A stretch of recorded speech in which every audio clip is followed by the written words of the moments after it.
pwede bang i-markot ang kalamansi na galing din sa markot? Opo. Kasi po, itong kalamansi ko, galing ito sa markot. Lahat ito na tinanim ko ay galing sa markot. Paglaki niya, siguro mga 2 taon na siya, dito na ako nagkuha ng mga markot. Nagmarkot ako at yun na ang tinanim ko. Ito ngayon ang mga maliliit ko na kalamansi. Yan. Yun, isa. Galing yan dito sa mga puno na namarkot ko. Yun.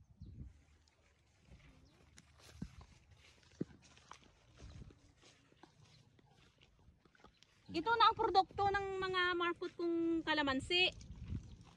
Yan. Yan mga bago. Kung napapansin nyo, mga maliliit pa lang sila. Kasi ito, late ko na sila tinanim.